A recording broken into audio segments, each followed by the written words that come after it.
I still can't believe Ember Moon was released, but it's time to honor her with this video.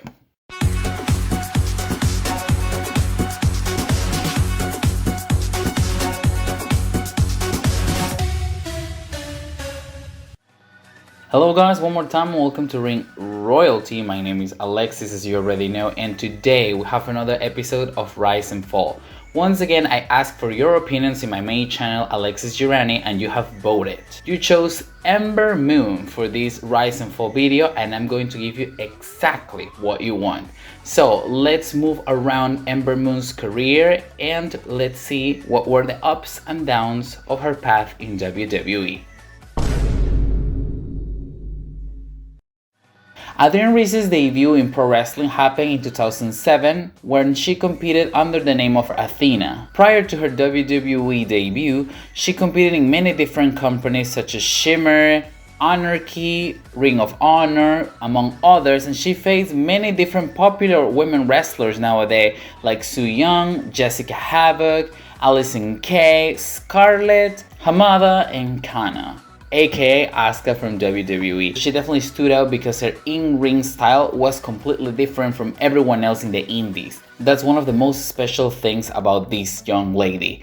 She was trained by Booker T, and after so many years in the independent scene, she would finally sign her WWE contract in September 2015. She was signed to be part of the NXT brand, and from October 2015 to June 2016, she only competed in house shows under the name of Adrian Reese, her name in real life, until she had a dark match at NXT TakeOver The End against Peyton Royce. It was not televised, and while Asuka and Nia Jax were fighting for the NXT Women's Championship, we already had Adrian participating in dark matches during a TakeOver pay-per-view. So even though this match was not televised, this is the first match when she competed under the name of Ember Moon. This would be the beginning of a great run in NXT. Her official debut would come at NXT TakeOver Brooklyn 2 when she competed against the femme fatale Billie Kay in a singles match.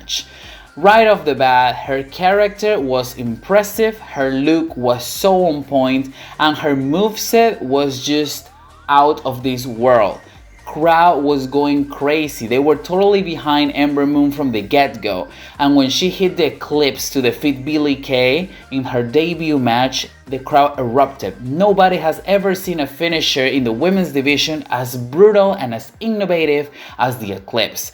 Ember Moon definitely made her mark and has potentially one of the greatest female debuts ever. It was undeniable that after this first performance, she had a very bright future in WWE. Fans were delighted by what they saw, and ever since this moment, she started an undefeated streak. A lot of people talk about Asuka's undefeated streak because it was so mainstream, but they forget about Ember's. Ember Moon was winning absolutely everything, whether they were tag team or singles matches, she always came out with the W. It wasn't a short streak either, it lasted for 224 days, and she defeated the likes of Billie Kay and Peyton Royce, Mandy Rose, Liv Morgan, Sonya Deville, among others. From August 2016 to April 2017, there was absolutely no one that was ready for Ember Moon and her Eclipse. But of course that had to end at some point, and it would happen when Ember Moon got her first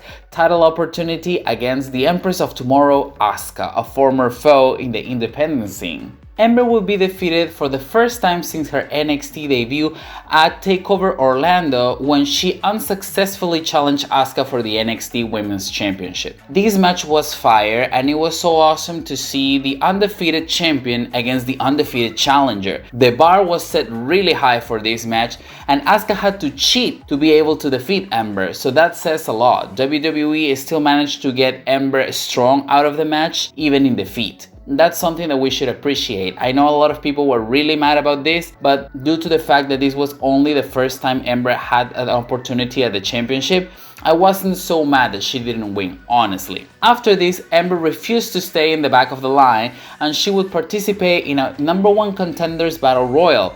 When the last 3 were in the ring, Asuka the champion would come out and destroy each and every one of them. Unfortunately, Ember Moon was thrown out of the ring by the champion, and she would sustain a shoulder injury that would keep her out of another title opportunity. The original match for NXT TakeOver Chicago 2017 was supposed to be a fatal 4-way match with Asuka defending the championship against Ruby Riott, Nikki Cross, and Ember Moon. Obviously, due to injury, Ember was unable to compete and the match became a triple threat match. So unfortunate. I just hate when injuries come in the way of a great match, and this is the example. Maybe Ember Moon was supposed to win the NXT Women's Championship that night, pinning either Riott or Cross, but I guess we will never find out. She returned to action in June 2017 when she defeated Peyton Royce in a singles match, and straight away she decided to renew her rivalry with Asuka, seeking for revenge not only for the injury, but also wanting to take the championship that Asuka cheated to retain months prior to this encounter. Both of them were really trying to destroy each other. It felt really personal, the build-up was there. This rivalry was arguably one of the greatest NXT Women's Championship rivalries ever. It was undeniable that the chemistry was there. They were doing absolutely everything they could to get the crowd on the edge of their seats, and I think they succeeded. Oh my, I need some water. Give me a second. Stay hydrated, kids.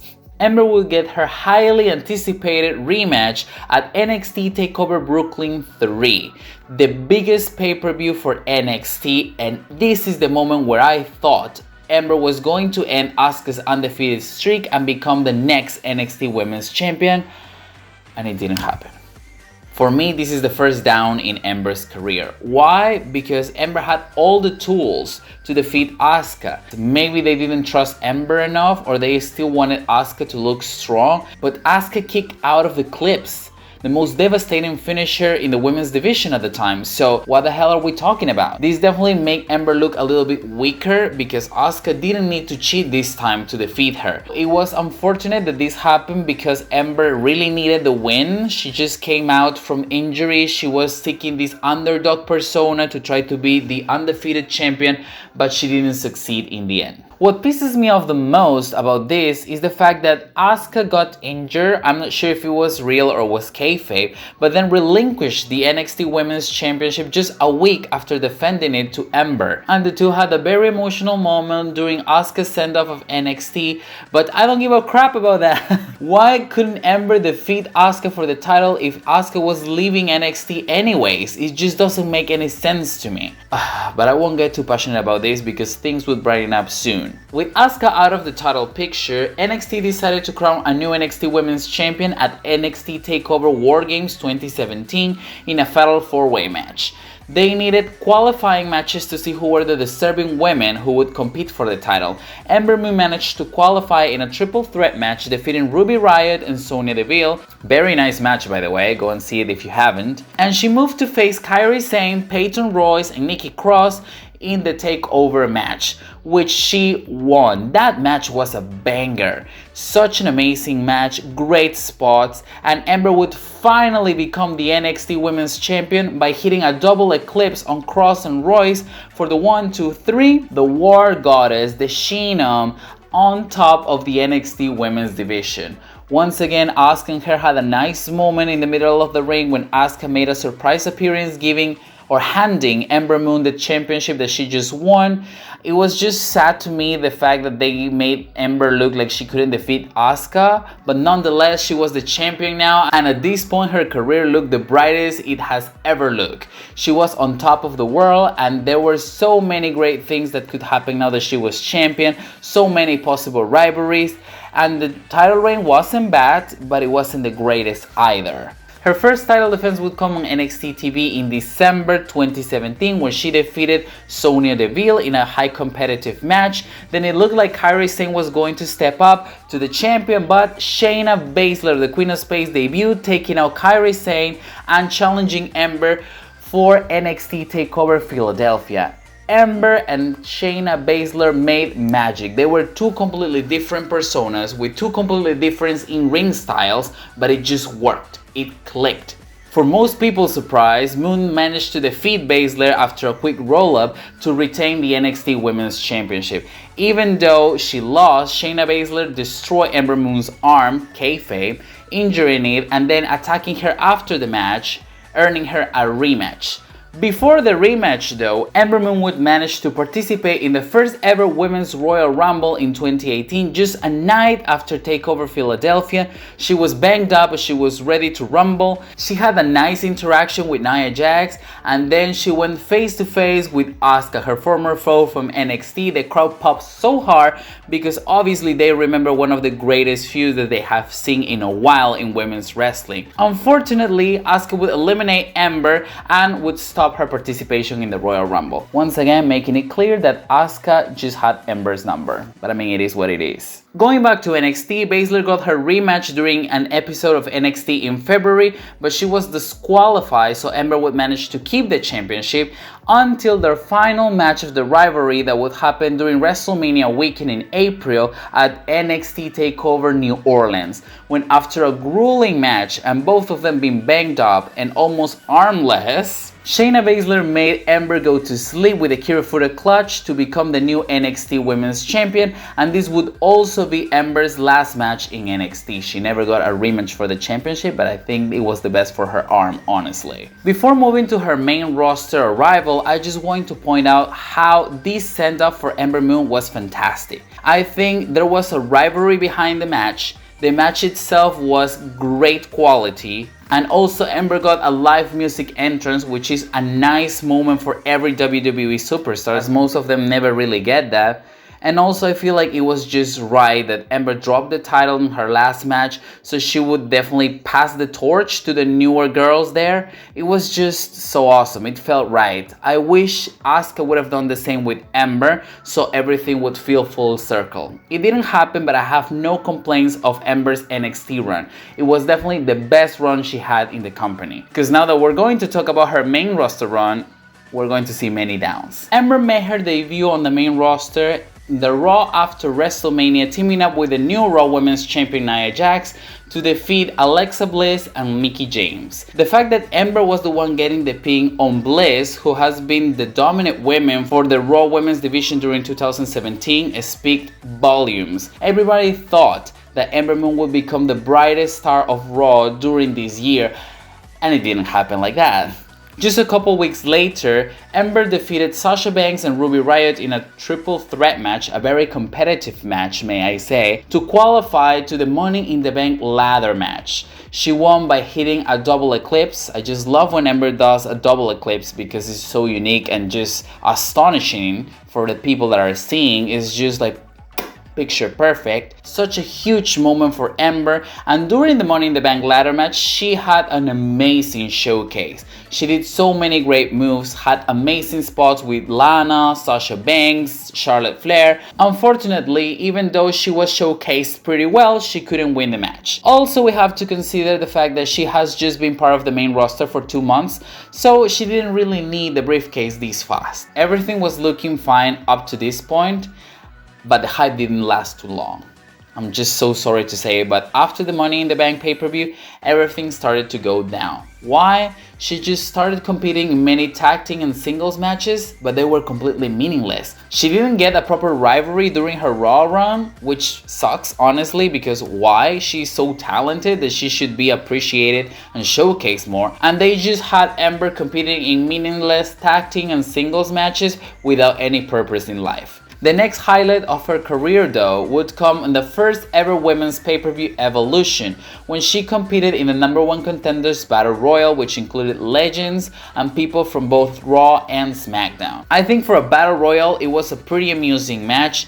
Ember managed to reach the final 2 and had some incredible spots with legendary Michelle McCool and also Tamina, but she would be defeated by Nia Jax when she threw her out of the ring.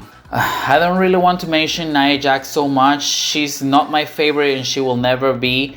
I know she has been released lately and a lot of people are very happy about that, but you can't be happy when someone loses their job. I mean, let's get real.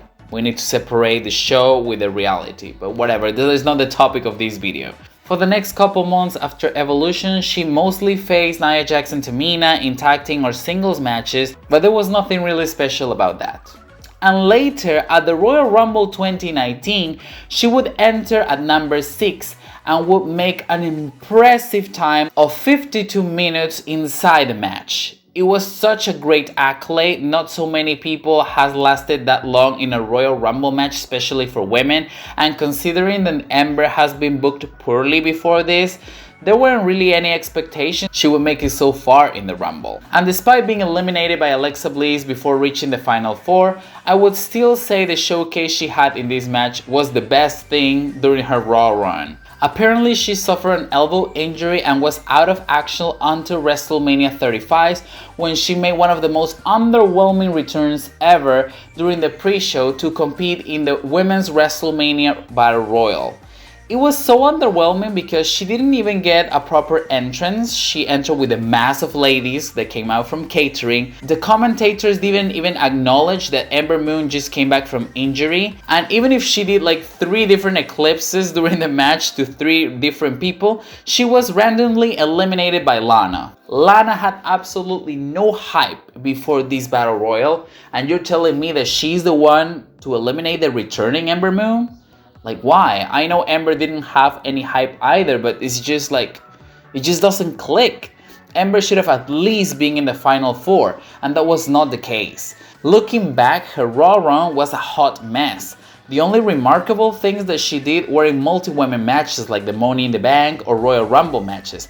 But as a singles competitor, she did absolutely nothing during this year in the Raw roster. It was definitely a poorly booked run, and the writers or the creative team are the only ones to blame because she had all the talent in the world. She couldn't even cut promos. I don't think they gave her the time. I don't remember absolutely any promos from Ember during her Raw run. I just think it was the biggest letdown, and it was one of the main reasons why Ember started to lose her star power. After WrestleMania, during the Superstar Shakeup 2019, she would be moved from Raw to Smackdown. And even though her Raw run sucked and it wasn't great, her Smackdown one wasn't any better, to be honest. She participated in the Money in the Bank ladder match 2019. Now as a member of the Smackdown roster, once again she had some awesome spots. The eclipse she did from the ladder that was outside of the ring to Natalya was a thing of beauty. It was something unseen, and this was the reason why Ember Moon is so great, and it sucks that she has been wasted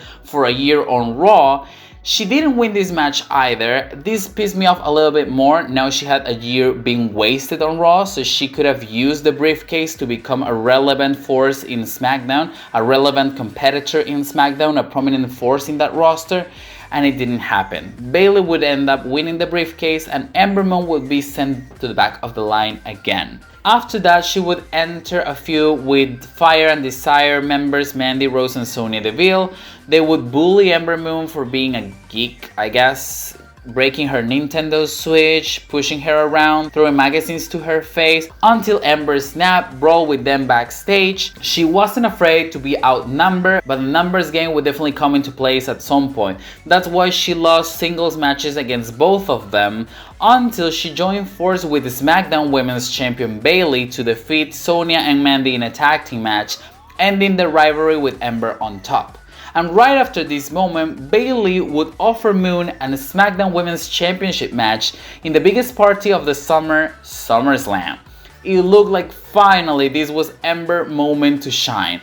Things would brighten up now that she has this big platform to perform against one of the biggest superstars in the women's division like Bayley. Right now I'm gonna mention some bold statements and a lot of people might hate me for it. I'm not sure if you think the same or not, but I think Bayley and Ember's match at SummerSlam was really mediocre and it didn't live up to the hype.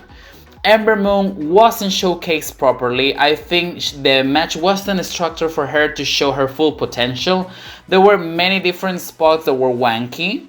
There was not so much chemistry between them, but at the same time, I don't think the match was showcased in a way to highlight Ember's strengths. She was more of a powerhouse in this match instead of the high flyer she's known for, and Bayley was definitely the star of the match. I mean, let's be honest. The match was meant for Bayley to look better. And that was definitely the only purpose of this title match. Ember Moon was there to be or to work as an enhancement talent for Bayley. And that is such a crappy move by WWE, let me tell you. This was the first title opportunity Ember got ever since she moved to the main roster, and that's the way you're going to build the match? Girl, After SummerSlam, she would enter a losing streak. Whether they were singles or tag team matches, she was getting pinned over and over again by the likes of Sonya Deville, Mandy Rose, and basically whoever came in front of her in the ring. And sadly, during the WWE draft, she was undrafted. And we later knew it was because she was injured. Now the question is, when did Ember get injured? Nobody knew. Some people really thought it was maybe training because during matches, everything seemed fine. And then she would later reveal in the talk show WWE Backstage that her injury came in a segment where she was chasing the 24/7 championship. I just want to know, Destiny, what do you have against Ember Moon? Why? This is one of the worst things about WWE, the 24/7 championship, at least to me. It was fun at the beginning, but then it just became a joke. And when Carmella won it and Ember Moon was just one of the trolls on the back trying to chase her, it was so unimportant that I just can't believe that was the way that Ember broke her Achilles tendon, which is one of the worst injuries a pro wrestler or just sports people can have. During this ridiculous segment, I just don't understand. What's more, during her injury at WWE Backstage, she also revealed that possibly her career was over. This was a very hard injury to recover from, and she would probably just retire from wrestling. Those news hit hard because we lost Paige just a couple years before that with a career-ending injury, and now losing Ember was like a slap in the face. One of the greatest performers in the division, even though she wasn't showcased like that. A year went by, and when we thought Ember's career was over, there were some mysterious promos in NXT with a motorcycle woman. Nobody really associated that with Ember, but after a year of being absent from in-ring competition, Ember would make her return to NXT, a very surprising return, to have a stand-up with NXT Women's Champion Io Shirai after her title defense at TakeOver 31. Oh my god, I pooped my pants in that moment, like literally. I have never been a big fan of Ember Moon, but I just appreciate the workhorse that she is. And for some reason, seeing her recover from that devastating injury made me feel so joyful. Now that she was back in NXT, the brand that she had the most success at, maybe things would just spin and we would get a rise in her career, because that's what we want to see. Ember started a rivalry with Dakota Kai and Raquel Gonzalez and found an ally in Toni Storm. Right when they were facing each other, Toni Storm decided to betray Ember Moon, turning heel, and this would set up a War Games match between the two teams. It was Team Shotzi Blackheart against Team Candice LeRae. Ember would join Shotzi's team to participate in the grueling War Games match. She had a pretty good showcase there, like everyone does in NXT TakeOver matches, and her team unfortunately would lose the match. I'm not mad at that because Ember has just came back, so I was just happy to see her wrestling, healthy, and also getting the time and spotlight that she deserved. After War Games, Ember Moon and Shotzi Blackheart remained a tag team and participated in the first ever females Dusty Road Tag Team Classic. They reached the finals and faced former rivals Raquel Gonzalez and Dakota Kai, getting defeated by them. The match was top notch. It was such an spectacular match, and for me, tag team wrestling is so interesting, but it's way harder to make a tag team match memorable rather than a singles match. But in this case, everything was on point. Every single woman in the match got time to shine, they got great spots, there was storytelling, and even though Ember and Shotzi lost, I was happy that Raquel and Dakota won. They have been a team for longer, so I think they deserve it way more than Ember and Shotzi, who are just starting their tag team run. Not so fast, because Ember and Shotzi would get their revenge pretty soon.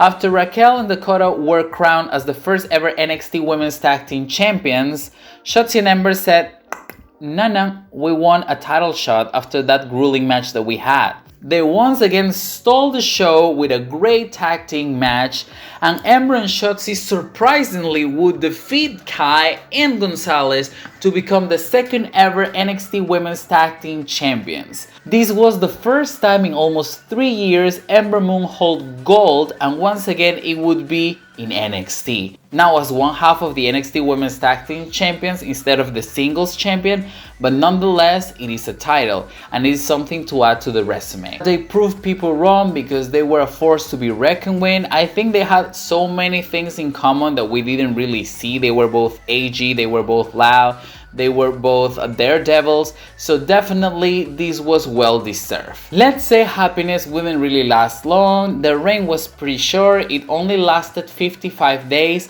They had 3 title defenses. The first one in March on NXT TV, defeating Aaliyah and Mercedes Martinez. Then they would have their first and only title defense at NXT TakeOver. It would be a TakeOver Stand and Deliver at WrestleMania weekend, where they defeated the Way members Candice LeRae and Indy Hartwell. Indy and Candice weren't done with the champs though. They started to bother them, attacking them and finding absolutely any way to make their lives miserable so they would just get a rematch, and they did. In May, in one of the tapings of NXT, Candice and Indy would get a rematch for the championships against Ember and Shotzi, but this time the match would be a street fight. Very competitive match, so many brutal spots with chairs, ladders, a table, absolutely everything came into play, but ultimately the Way would find a way to come out victorious of the match, and Ember and Shotzi will lose the championships in this way. I know I mentioned that this title reign was pretty short, but at least the way they lost the championship was very nice. It was in a high profile match, a devastating one, and definitely one of the best women's tag team championship matches we have seen in WWE. We can definitely state that NXT was doing a far better job at showcasing and highlighting the women's tag team division than the main roster, because the tag team title scene there was really crappy and still is. Right after losing the championships, Ember would restart a rivalry with former foe Raquel Gonzalez, who was now the NXT Women's Champion, and would earn a singles title opportunity at NXT TakeOver in Your House. Obviously, Ember wouldn't win because not only Raquel has just won the title from Io, but also there was not much of a build-up towards this match, so it was just obvious that Ember had no chance of winning the belt. At least she got a championship match though. I mean, we have to appreciate that they were still booking her.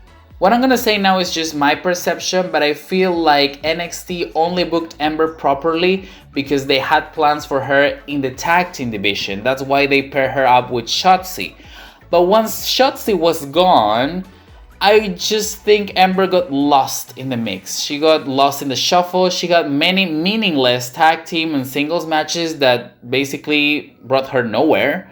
And this situation would drag until she faced newest NXT acquisition, Kaylee Ray, who's just arrived from NXT UK, defeating her in a very competitive match. Now I thought right after this that Ember Moon would turn heel, since she would snap at interviewers and talk about all the things she has lost, how she has absolutely nothing else to lose. All of these were signs that they were planning a heel turn, but it never really happened. I think a heel turn would have been so refreshing for Ember. She has never been a heel since joining WWE, so this was the right time to do it when she had absolutely no direction. They didn't pull the trigger on that, and she kept having sporadically matches, and with the rebrand of NXT, now NXT 2.0, I think there was not a place for Ember in the company anymore. Her first match in NXT 2.0 would also be her last match as a member of the company. It happened on October 2021 when she lost to the Toxic Attraction leader Mandy Rose,